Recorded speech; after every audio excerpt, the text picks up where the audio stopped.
હા, એટલે મેં કીધું બ્રહ્મ સંબંધ મંત્ર એટલે કે નિવેદન મંત્રનું અનુસંધાન કરવાની આજ્ઞા શ્રી મહાપ્રભુજી વલ્લભાચાર્યજીએ નવરત્ન ગ્રંથમાં બીજા શ્લોકમાં કરેલ છે.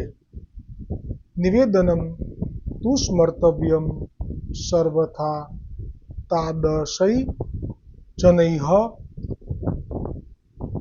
એટલે નિવેદન મંત્રનું અનુસંધાન સર્વથા તાદશૈ વૈષ્ણવોની સાથે રોજ કરવું એવી આજ્ઞા છે. સર્વપ્રથમ બ્રહ્મ સંબંધ મંત્રનો ભાવાર્થ. ભગવાન શ્રી કૃષ્ણથી વિખૂટા પડે હજારો વર્ષોનો સમય વ્યતીત થવાથી ભગવાનની પ્રાપ્તિને માટે હૃદયમાં જે તાપ ક્લેશનો આનંદ થવો જોઈએ તે જેને તિરોધાન થયો છે એવો હું જીવ ભગવાન શ્રી કૃષ્ણને દેહ, ઇન્દ્રિય, પ્રાણ, અંતઃકરણ, તેના ધર્મો, સ્ત્રી, ઘર, પુત્ર, કુટુંબ, ધન, આલોક અને પરલોક આત્મા સહિત સમર્પણ કરું છું. બ્રહ્મ સંબંધનો મંત્ર એ પુષ્ટિ માર્ગમાં નિત્ય લીલાની પ્રાપ્તિ અર્થે અને ભૂતલ ઉપર પ્રભુની સેવા અર્થે અતિ આવશ્યક છે. જ્યારે આપે જાણ્યું કે આ જીવ દૈવી છે પણ એને સેવા પધરાવી શકાય એવી નથી, એનાથી સેવા નહીં નિભી શકે ઘણા બધા કારણોમાં, જેમ કે પીરજાદી, તો એને આપે પ્રભુ પુષ્ટ કરાવીને નથી આપ્યા, પણ પીરજાદીના માટે સ્વયં પ્રભુ એના ઘરના ખોદકામમાંથી પ્રગટ થયા. હવે એ વગર પુષ્ટ કરાય પણ આપ અંદરથી પ્રગટ થઈ જતા અને જે લાભ પુષ્ટ થયેલા પ્રભુ વૈષ્ણવોને આપતા એવો અહીંયા આપતા. એ પછી કર્તુમાં જાય છે. પણ જે મર્યાદા છે તે મ્લેચ્છ હોય તો પછી આપ પુષ્ટ નથી કરાવતા અને એને બ્રહ્મ સંબંધ પણ નથી કરાવતા, ખાલી નામ જ સંભળાવે છે. એટલે નામ માત્રથી પણ લીલા પ્રાપ્તિ છે. એવી રીતે રામાનંદ પંડિત, તેણે સામેથી માગી કે મને સેવા આપશો, તો કે તારાથી નહીં નભી શકે, તું તને ભાવ છે ધરીને લેવાનો તો તું ભાગવતજીનું પુસ્તક છે એને ધરીને લેજે, પણ પ્રભુ તને નહીં પધરાવાય.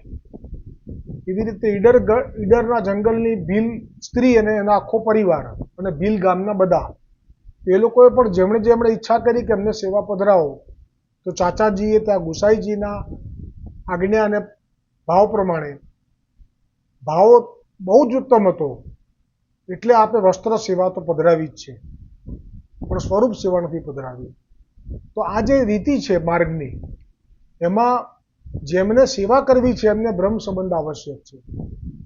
પણ જો સેવા નથી કરવી અને લીલાનો જીવ છે અને ખાલી નામ પામે છે તો પણ તેને લીલા પ્રાપ્તિ થઈ જાય છે.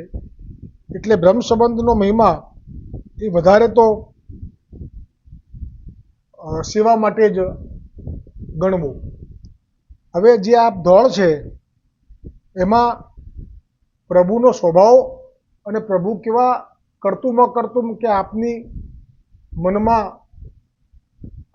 ભક્તોના મનમાં જે ભાવ છે એ જો શુદ્ધ હોય તો પછી આપ એવા સ્વરૂપે દર્શન આપે છે એ આપની કૃપા બળને કારણે. તો આ દોડ લઈએ છે પ્રથમ તો, પછી આ દોડને અનુસંધાન થોડો સત્સંગ કરી અને આજે વિરામ આપીશું. ભાવનામાં વસી રહ્યા ભગવાન છે રે, ભાવનામાં વસી રહ્યા ભગવાન છે રે, ભારે છતાંય હળવા થાય, ભારે છતાંય હળવા થાય, ભાવનામાં વસી રહ્યા ભગવાન છે રે.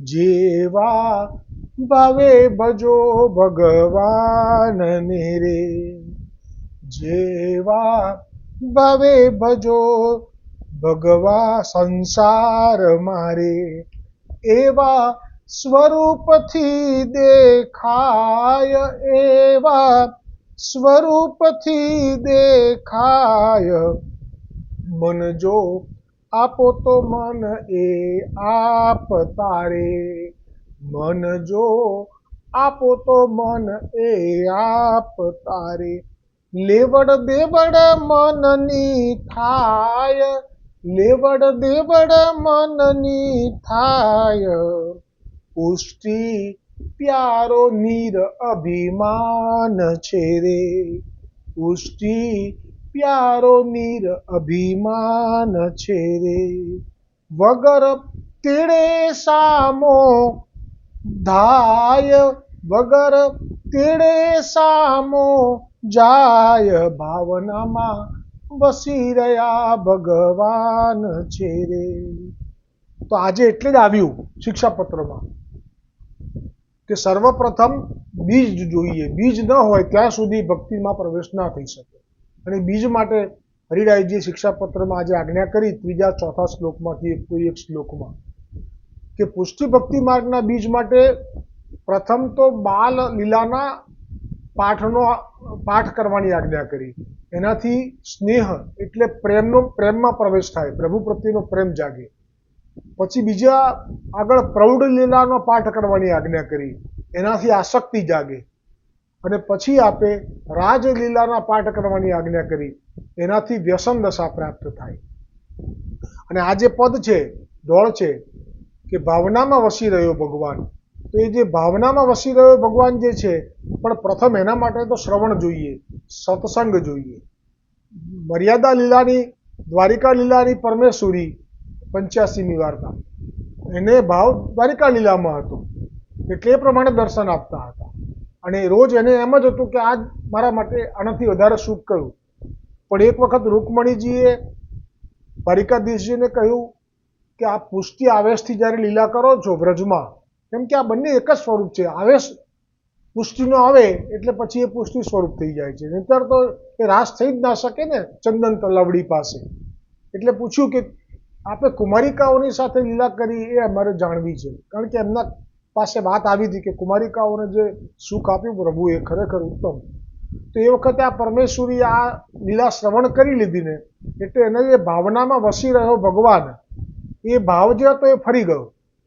જેવી રીતે પેલી બિલાડી ઝઘડતી હતી, બે બિલાડા, અને ડોકરીનો જે ભાવ હતો મૂળમાં યશોદાની સખી છે, કાં તો મને લાગે છે સુનંદા છે, આપની નણંદ છે, એ પડી છે, એને પણ આ વાત્સલ્ય ભાવથી તાપ થયો એટલે આ લાભ મળ્યો.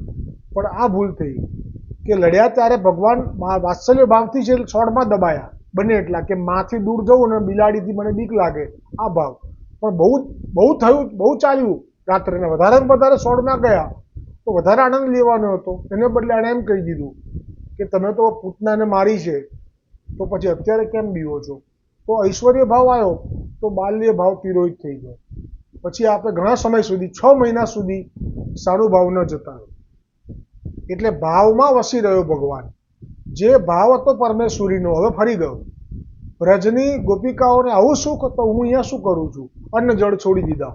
દ્વારિકાધીશજીએ સામેથી કૃપા કરી અને કહ્યું કે તને યમુનાજીનું ભજન કર, તને લીલા પ્રાપ્તિ કરાવશે. પછી ભાવ જેવો હતો એવું સુખ એને મળ્યું. એક ગુજર કે બેટી કી બહુ, વાર્તા ક્રમાંક 85માં એ વાંચી લેવો.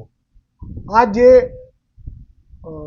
વિદુરજી છે અને એમની પત્ની જે સુલભા છે, કે પારસવી બે નામ છે, એમાંથી જે હોય તે, એ મૂળમાં દૈવી જીવ છે. એ વખતે તો વલ્લભ પ્રગટ થયા નહોતા, એટલે એમનું પ્રાગટ્ય ફરી થયું અને એમનો જન્મ ફરી થયો. અને એ અહીંયા દામોદરદાસ સંભલવાલાની જે સ્ત્રી છે એની દાસી થઈને એના પિયરમાંથી દાયજામાં આવી અને અહીંયા મહાપ્રભુજીની સેવિકા થઈ. અને દામોદરદાસ સંભલવાલાના પ્રભુએ પણ એનો પ્રેમ વિશેષ જાણીને રાત્રિએ બહુ ગરમી લાગી તો એને જ આજ્ઞા કરી દીધી કે અપરસ બપરસ કશું કરવાનું નથી, પહેલાં મારો દરવાજો ખોલ, મને બહુ જ ગરમી લાગે છે, મને પંખો કર. આ લીલા દામોદરદાસ સંભલવાલાના પ્રસંગમાં આવે છે. અને એવું પણ આવે છે કે આ લીલામાં પહોંચી ગયા પછી એની પત્નીએ સતી થયા, બળી મર્યા સાથે, કે એણે પણ પ્રાણ છોડ્યો. પછી આ દ્રવ્ય દ્વારકેશલાલજી પ્રભુ જે માથે બિરાજતા હતા એ અને આ દાસી એને વલ્લભ પાસે મોકલ્યા. તો વલ્લભે સદેહે એનો લીલામાં અંગીકાર કરાયો. કોણ છે આ? પારસવી દેવી. તો ત્યાં એનો ભાવ જે હતો એ જે ભાવ પ્રમાણે જ પ્રભુએ એને કેળાની છાલ આરોગી અને વિદુરજીનો ભાવ મર્યાદાનો હતો એટલે એમના ત્યાં જ્યારે કેળાની છાલ આરોગી પછી કહે કે આવું કરાય એમ કરીને ભાજીનો ભોગ ધર્યો. તો પ્રભુએ કહ્યું કે ખોટું ના લગાડતા વિદુર કાકા, પણ જે કેળાની છાલમાં સ્વાદ હતો એ ભાજીમાં નથી. એટલે વિદુર કાકાને લાગ્યું ખોટું. તો આ ખોટું લગાડવા વાળા પણ આપ જ છો, આપને કૃપા કરવી હતી. જેવો ભાવે ભજો એવા સ્વરૂપથી દેખાય. આમ ભાવ જે છે એ પ્રગટ કરું છું અત્યારે. તો પારસવી દેવીનો ભાવ ગોલોકની દિવ્ય નીચે લીલાનો છે એટલે એની છાલ પણ આરોગી ગયા અને એમાં પણ આપણને બહુ સ્વાદ આવ્યો. કેમ કે જ્યારે આરોગ આવતી હતી ત્યારે ભાન ભૂલી ગઈ હતી, કેળાનો ગલ નીચે પધરાવતી હતી અને છાલ લેવડાવતી હતી, પણ ભાવ એટલો બધો હતો, અચિંત્ય હતો કે એ આપ આરોગીને એમ કહી દીધું કે તમારા ભાજી કરતાં પણ કેળાનો સ્વાદ ભાજીનો સ્વાદ કરતાં વધારે ઉત્તમ હો. એટલે ખોટું લાગવું એ જરૂરી હતું. કેમ કે ખોટું લાગ્યું પછી તો મુખ ફેરવીને બેઠા ભગવાનથી. અને એ વખતે ભગવાને હવે જે એમને આપવું હતું મર્યાદા માર્ગના છે ને, કેમ કે યમદેવનો અવતાર છે વિદુરજી, સાક્ષાત યમના અવતાર 3 થયા છે. યુધિષ્ઠિરજી આ અને પેલા વાલ્મીક પાંડવના રસોડામાં વાસણ ખાસા કરવા વાળો, કારણ કે એવા શ્રાપ પડ્યો તો પેલા માંડવ્ય ઋષિનો, સૂળી પર ચડાયા હતા ખોટી નાની ઉંમરે, પતંગિયામાં કાંટો વગેરે. તો આપણે એના ખોળામાં સૂઈ ગયા માથું મૂકીને, એટલે ખોળામાં એટલે ખોળામાં મસ્તક પધરાવી દીધું. કોણે? દ્વારિકાધીશજી. કેમ? આપના કર્ણમાં જે કુંડળ છે એ કુંડળ એમના જાંઘ ઉપર એનું મુદ્રા અંકિત કરી દીધી, છાપ પાડી દીધી અને પછી લાડ લડાયા અને પછી વિદુરજી પ્રસન્ન થયા. પણ જ્યારે વિદુરજીએ સ્નાન કરવા ગયા અને જોયું તો મારા જાંઘ ઉપર સાક્ષાત દ્વારિકાધીશજીના કુંડળનું ચિહ્ન અંકિત છે અને ખૂબ જાણ્યું કે એટલે આપણે આવું બોલ્યા અને પછી મને ખોટું લાગ્યું અને પછી મારા ખોળામાં મસ્તક રાખ્યું. એટલે જેવા ભાવે ભજો ભગવાનને રે, એવા સ્વરૂપથી દેખાય ભાવનામાં વસી રહ્યો ભગવાન છે રે. આજનો સત્સંગ એ વિરામ પામ્યો છે. બોલો શ્રી ગોવર્ધનનાથ કી જય હો, વલ્લભાધીશ કી જય હો, ગોવિંદ ઘાટ કી જય હો.